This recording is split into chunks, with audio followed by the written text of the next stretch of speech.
Self-sabotage. It's not what you think it is. I think you're going to love this live at lunch. Welcome, anybody who's tuning in. If you're tuning in, I only have about 20 subscribers. So there's a good chance I'm talking to myself today, and that's fine. But if you do happen to jump on or listen to this later, please smash the like button. It helps to get this content out to more people who need to hear it. Pop a little bit of an aha moment that you had in the comments. I think you're going to have one today. This is such an important topic, and I'm going to try and keep it as short and sweet as possible. So my name's Helen Bennett. If you're new to the channel, I help people stop compulsive overeating, including things like bulimia and binge eating disorder. I, in fact, had bulimia myself for 20 odd years. And for those of you who don't know what that means, it means that for 20 years, I struggled with losing control with food, binge eating episodes, and finding compensatory ways to undo the damage that I was doing. So I was over exercising heavily, and to my now shame, I say that with a question mark because I've got a lot of compassion for my younger self. I was vomiting as well. So if you're watching this live and that sounds a bit shocking, it is. And if you're struggling with food and you're even considering going in that direction, never start. But that's a story for another day. If you're here because you're just feeling out of control, I can definitely help, because if I can recover from something as aggressive as bulimia, then I can certainly help you if you're just feeling a bit out of control. So today we're going to talk about self-sabotage and the massive aha moment that I had with regards to self-sabotage, which really helped me reframe it and find a route out. So the way I think about it now is that we never, ever self-sabotage. Ever. And that might sound crazy, but here's my perspective. And this is what I do when I catch myself in what feels like a self-sabotage behavior. Like procrastination, for example, not doing the thing that I know I need to do to achieve the thing I want to achieve. Or in the case of food, when somebody finds themselves eating despite desperately wanting not to, and almost watching themselves eat with an intention to stop, but eating anyway. And that might look like self-sabotage, but here's the thing. We never deliberately try to screw ourselves over. The way we describe self-sabotage is like there's some evil inner operator that's actually got malicious intent and just really wants to make our lives really shit. Please excuse the swearing. I do swear quite a bit. It's helpful. I'm not even going to try and say I'm going to try and stop, because it's not on my radar at the moment. But there's nobody inside. There's no inner evil side of us that just wants to destroy our lives. There's nobody driving the bus that just wants us to have the crash.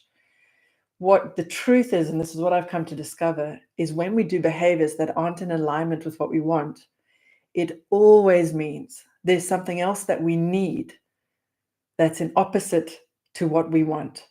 There's a wonderful quote, and I'm not sure who said it, but the quote is, "We will give up what we want to get what we need." So in the case of self-sabotage, if you catch yourself doing what feels like self-sabotage, or on reflection, you think, why do I always self-sabotage? I used to think that all the time.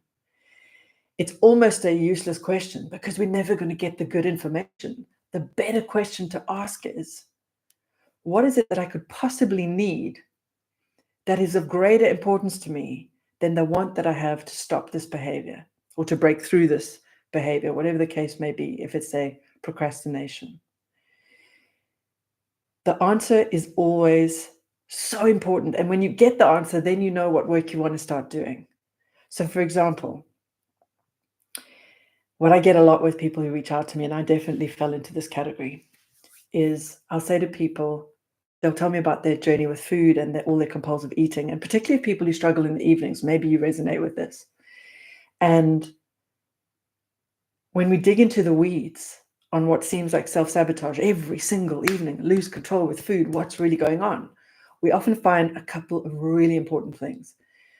If food's not what they need in that moment, but they're eating anyway, or eating is not what they want to do, but they're eating anyway, what could it be that they really need?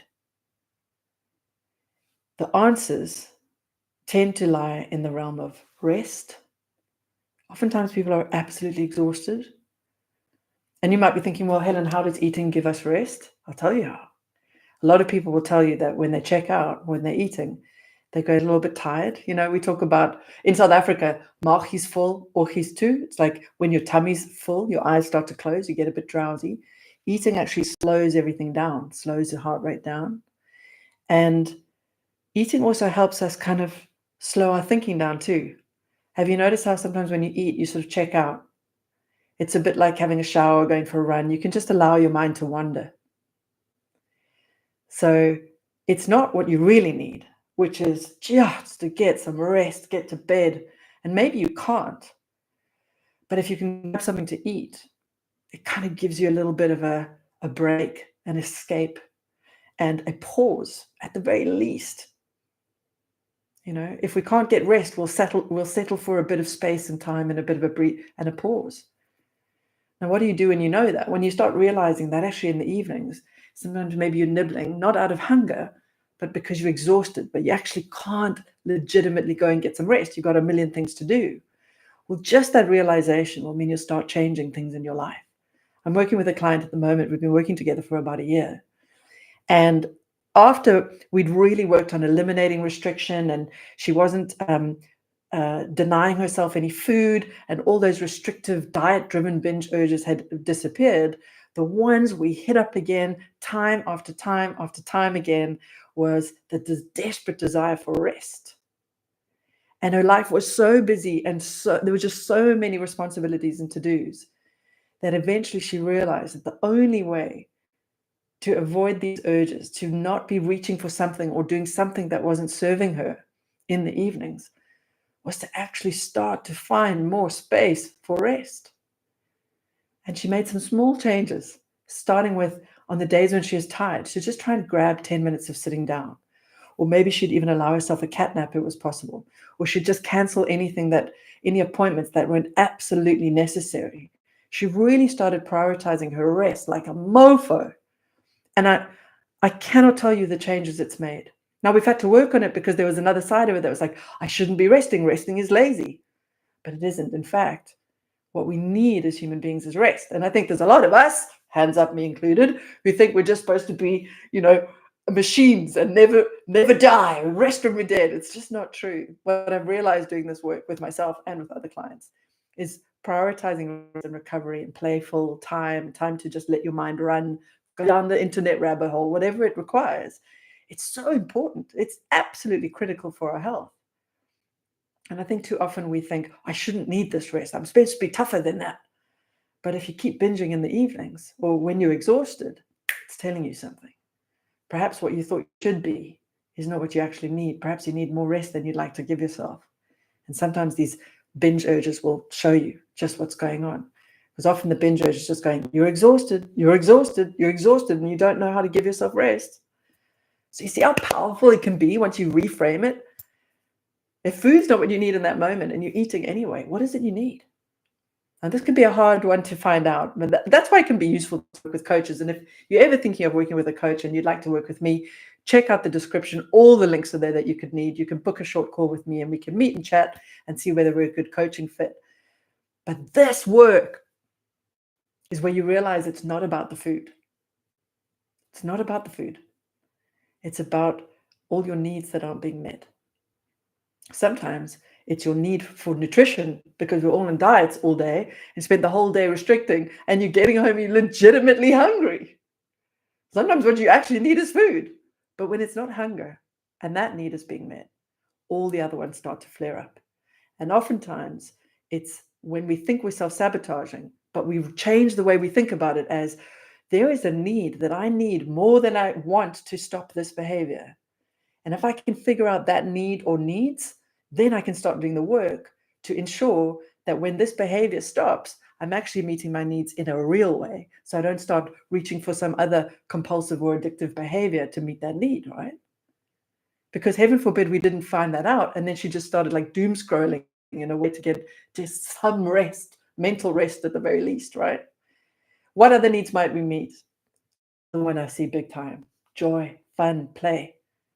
I cannot tell you how many men and women I work with, when I dig in, we realize they've actually don't really have anything that they do for themselves. It's just work, work, work, work, work, to-dos, to-dos, to-dos, to-dos, to-dos. And then I say, well, how do you have fun? How do you play? How do you let go? How do you be a rebel? When are you a bit wild and crazy and free? They can't think. The only place where they kind of get a bit rebellious is with, you guessed it, food. Wow, it's massive. If you're resonating with this, then this one's for you. Where else? What else? What might we need? Connection, love, acceptance. We think of food like chocolates are associated with love. So maybe when you realize you're self-sabotaging, maybe you're just trying to give yourself some love in the only way you know how. Comfort. We call it comfort food, right? That's another one. Safety, certainty. When the world's going crazy, you can eat something, brings your energy down, helps you feel a bit safe again, grounds you, calms you, soothes you. Eating when we're anxious can actually help. So when you start to see that, what do I need now? Oh, maybe I just need some calm. Maybe I need certainty. Maybe I need to feel safe. Awesome. That's when you're winning. So I wrote down a few: rest, love, connection, acceptance, safety, certainty, control, sense of control if the world feels out of control. You will reach for those things that you need, even if what you really want is to stop binging. And if eating or binge eating is helping you in some weird way meet that need, you'll keep doing it until you find another way to meet the need. And the work we do is to try and figure out what needs you need being met and how to meet them the right way. So when we realize, oh my goodness, I actually need more joy in my life, the answer isn't, right, let me go on a diet or let me start drinking or let me, it's like, how do I bring in some hobbies and joy and rebellion time? Great, let's look at that. Let's try something until we start feeling that need is no longer there. So I think, especially as adults with so many things to do, joy is a big one that we don't necessarily give ourselves permission to be childish, playful, curious, but we can do it with food.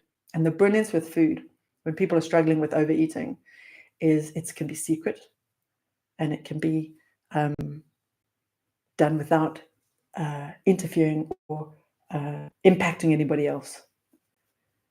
And if we're people who don't like to burden other people or feel like we're imposing on them or being too much, then eating quietly, silently is a way of giving ourselves kind of playful rebellion without impacting anyone. If somebody was drinking too much, they might become problematic, right? And get drunk and be too, and whatever. If we're just quietly eating and punishing ourselves with food in private, then nobody needs to know. So in many ways, it solves a lot of problems. I hope that's given you some food for thought. It's a wonderful thing to play with. If you're ever thinking, oh my God, why am I self-sabotaging? Just change it around.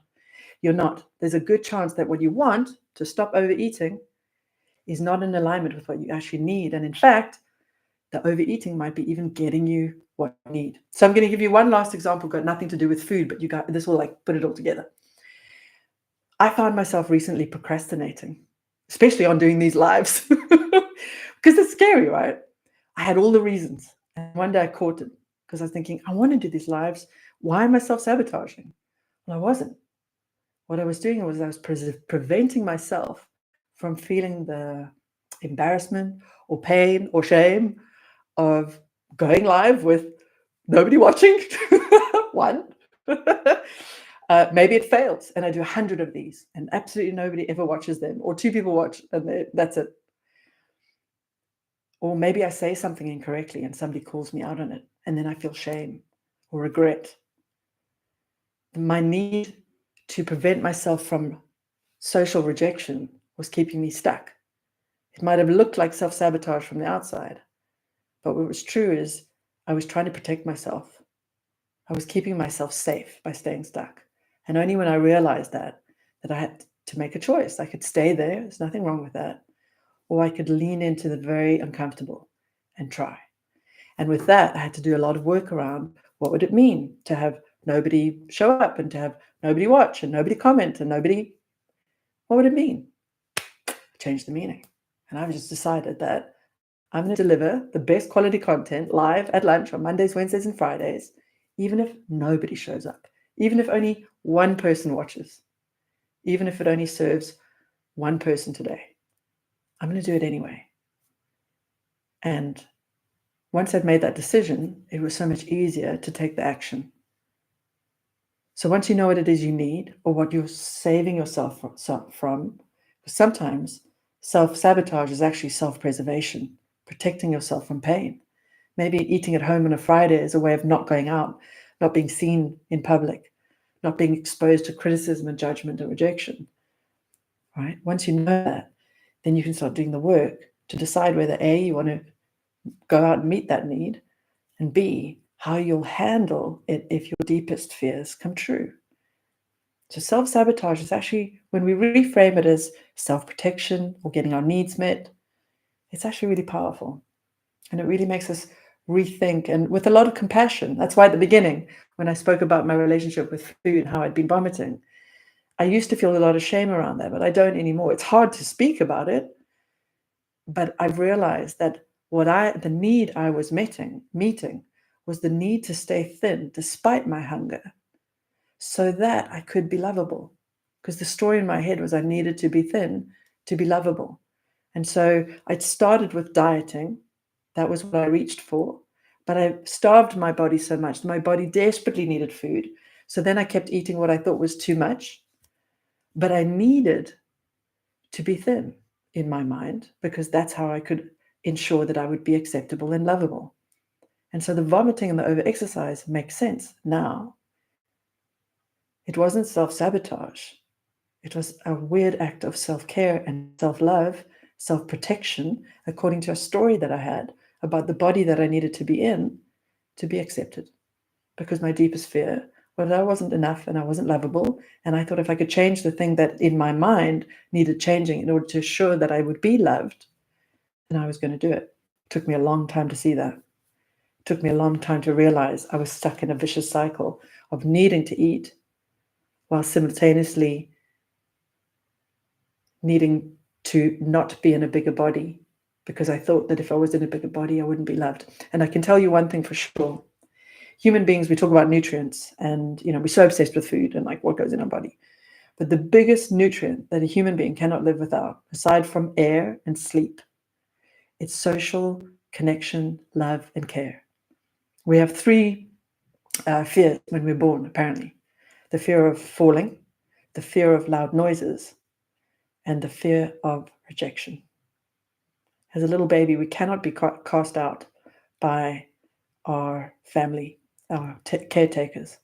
So we begin to morph ourselves into what we need to be in order to ensure that we will be loved and accepted, first by our caretakers and then by our greater tribe. And even though today we like to think of ourselves as like highly independent, amazing people who don't need, we don't need anybody. What do they say? A woman needs a man like a fish needs a bicycle. Absolute bollocks. We need love in our lives. And without it, we die a slow inner death.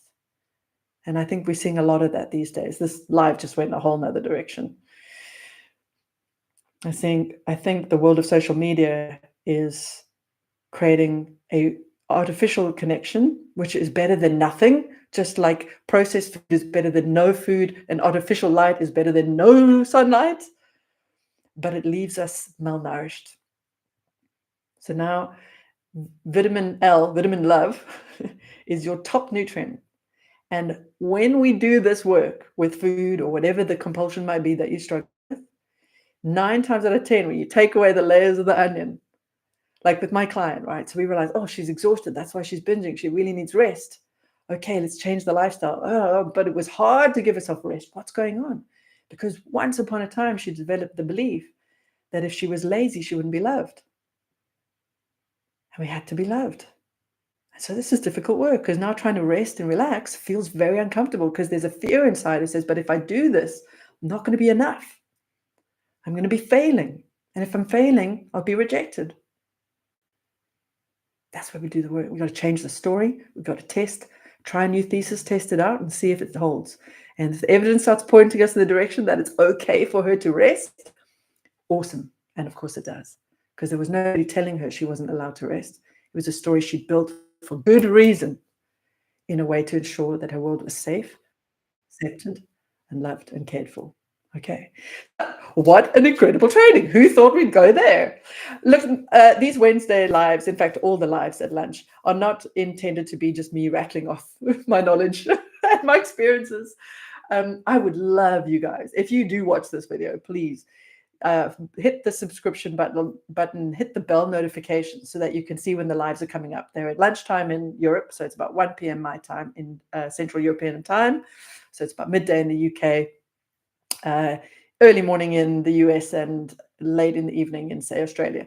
So if you're watching this in the future, please subscribe, hit the like button to let me know that you've got some value out of this content and to get this content out to more people who need it. And hit the notification button so that you can, if you see me going live, you can jump in and join me and get a little bit of food freedom at lunchtime before you move on with your busy day. I think I'm going to wrap that up there. Have a wonderful Wednesday. I will see you Friday at the same time. On Friday, we're going to do what I call Freedom Fridays. I'm going to give you a little challenge and a bit of food for thought, like a piece of content or something that you can dive into over the weekend. Because what I know for sure is that changing our relationship with food is not a once-off thing. We can't just read a book and have it happen. We've got to repeatedly hear things, rehear them, test something in the real world, come back, learn, reevaluate, retest, tweak, change, and with continued work and repetition, then slowly the whole ship starts to move in a new direction. And within a few months, you're starting to feel things are easier. Within a year, you've seen dramatic changes. And by 5 years, you can eat whatever you want. You can stop when you're full and you're not obsessing about it in between. And here on these lives, I'm going to give you lots of coaching tips and tricks so that you can make those changes. Of course, I love giving these to you. I really would love you to take action on them. So if you find yourself overeating today and it's got nothing to do with hunger, remember, it's not self-sabotage. There's probably something that you need, or maybe it could be self-preservation and protection. And if it is that, what could it be? Dive into that question, get your journal out and start finding out and playing with some ideas of what it might be that you really need. Because I can promise you one thing, you're not just some greedy pig with no self-control. Remember, we will give up what we want to get what we need. And that I've seen that to be true time and time again. Happy Wednesday to you. Have a wonderful day. See you here back on Friday. Shoot me any questions you have in the comments. I'll be happy to chat about it in the live and send you lots of food freedom love from here on out. Let's build, grow, and improve, raise this foundation. Onwards and upwards, lovelies. Have a great one, Freedom Family. I'll see you on Friday.